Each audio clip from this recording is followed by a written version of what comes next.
there, crafty friends. It's Heather Rui here, and I'm excited to share my first project as part of the Hero Arts creative team. I will be creating 2 cards today featuring the Christmas Sentiment Strip stamp set. Before I get to the cards, I wanted to show you how the stamp set is intended to be used with this Sentiment Strips fancy die. I love sentiment stamp sets like this because of the variety. This one is holiday themed, but Hero Arts has other stamp sets that are similar but in different themes as well, that also coordinate with the same die. Since I wanted to stamp all the sentiments at once, I taped the stamp set on the door of the Misty using masking tape. I did not take off any sentiments from the sheet.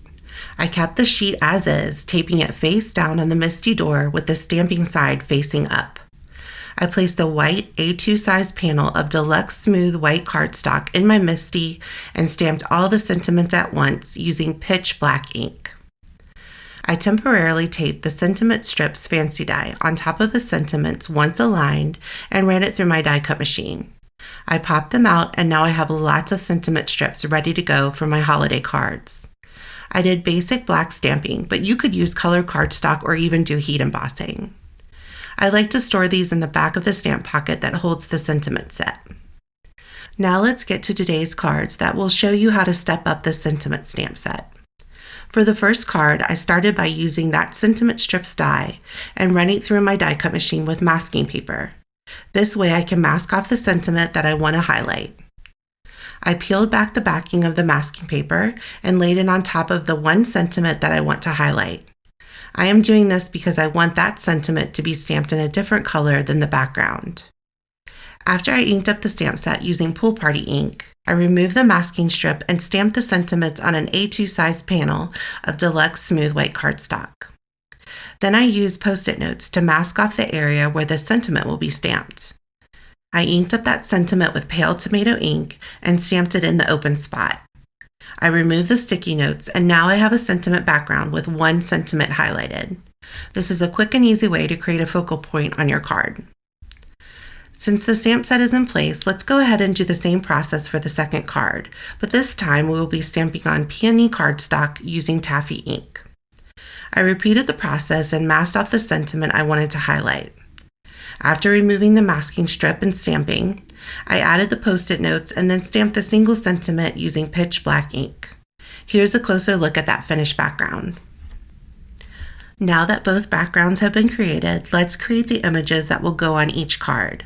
For the first card, I'm using the bear from this Winter Mail Critter stamp set, and for the second card, I'm using the house from the Winter Town Cheer stamp set. I will also be using the coordinating dies for each set. I inked up the bear with intensified black ink since I will be doing some Copic coloring, and for the house image, I used pitch black ink. After stamping both of the images, I placed the coordinating dies on top and ran them through my die cut machine. So now let's go back to that first background and finish that card. I temporarily taped that Sentiment Strips die on top, but instead of cutting out the sentiments, I ran it through my die cut machine with an embossing mat. This doesn't cut, it just makes an impression. It's such a great way to add texture and dimension. Next, I trimmed down the sides of the background with my trimmer and adhered it to a note card that I created from cherry cardstock. I added 2 small strips of Paradise cardstock on either side of the background to give a finished look. Now it's time to color in the bear image. I used Copic markers and started with E31 for coloring the face and arms. I like to outline the image and then fill it in with color. I went in with a darker shade, which is E23, and just added along the edges and went back in with my E31 to blend it out. For the darkest shade, I used E25 and repeated the process and blended everything out with the E31. For the bear shirt, I used R24 and did a bit of shading with R29. For the scarf, I used B23 to color in the whole thing and went back in with BG13 to add some darker areas on every other stripe.